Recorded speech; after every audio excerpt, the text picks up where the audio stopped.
he wants to, backs. What I like about, people that doubt you, people that never believed in you, people that pretend that they on your team when you do well. They like to give you backhanded compliments. That's basically what Nick Wright was doing. It's like, oh man, what you did last year in that short stint, you looked at trash up until the foul. You said the until Minnesota interrupted the pass, intercepted they. So when Minnesota intercepted they pass, then Nick Foles was touched by Jesus and had excellent games. Like, no, this is what he's been doing. He came cold off the bench in the coldest part of the season and was expected to lead the team to the Super Bowl. How you how you come out on fire? You would just went against the best defenses and offense in the league. Like, yeah, you went against Atlanta. You didn't have a great game, but you didn't mess up the game. Like, and then when you really was time against the super best defense, you killed them. And then you killed Brady. So, like, yeah, he like, oh man, what they you talking about what he did last year in the playoffs, but what about what he did before that? Minus the stint in Los Angeles, Nick Foles is comparable to the top quarterbacks in the league. His stats is up there with Russell Wilson. Literally, I mean, Russell Wilson had the opportunity of being on a better team starting off. I mean, Nick Foles came on in the turmoil. Andy Reid got cut. Chip came in. Chip got cut. I mean, then Dougie came in. But throughout that time, Nick Foles has been shining. Only time he didn't shine was his rookie year, Reid out the door, and his the year with the Los Angeles Rams, and it was the Los Angeles Rams, or not even, it was the Rams. Like, no one has any expectations of the Rams, and he didn't have a supporting cast, nobody did well that year. So, Nick. We don't need your backhand compliments to talk about what he did in the short period last year, and I have absolutely no confidence in Nick Foles. Like, we don't care what type of confidence you have in Nick Foles. It's about the team. The team has confidence in that he won't put them in a bad position so that the defense can do what they need to do in order to win the game. That's the bottom line. And Chris Canty, he's actually, he spoke about around the real facts of the game, which is, our team is who we thought they were last year. It's a defensive team.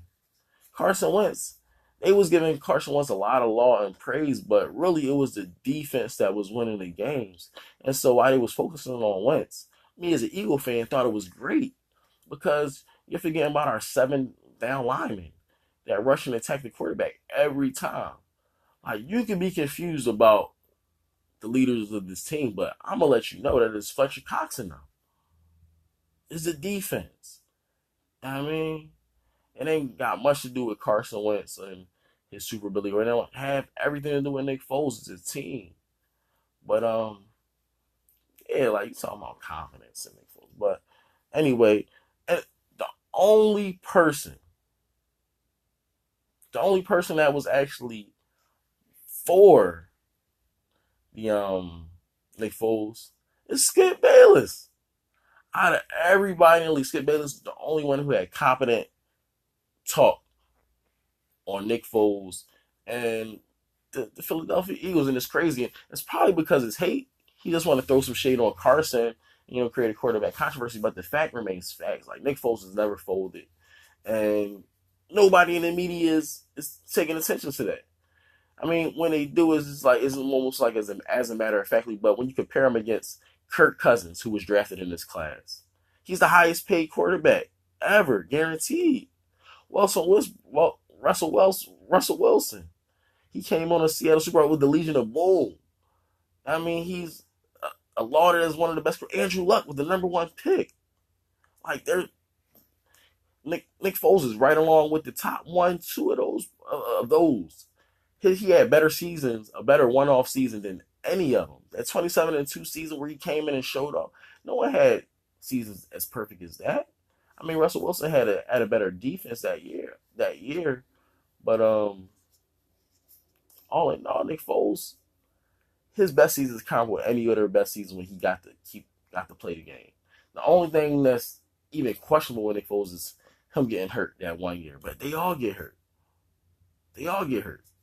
So your lack of confidence in Nick Foles is null and point. I mean, every quarterback, even the great ones, had bad games. But what separates the great and elite from the mediocre and the bums is the greats don't make the mistakes. They win the games. And so Nick Foles is actually a top 5 quarterback in this league, top 7, 8. I mean, at the worst, but he's top 5 based on what he's statistically been able to do and his wins that he's been able to create in his time as a starter.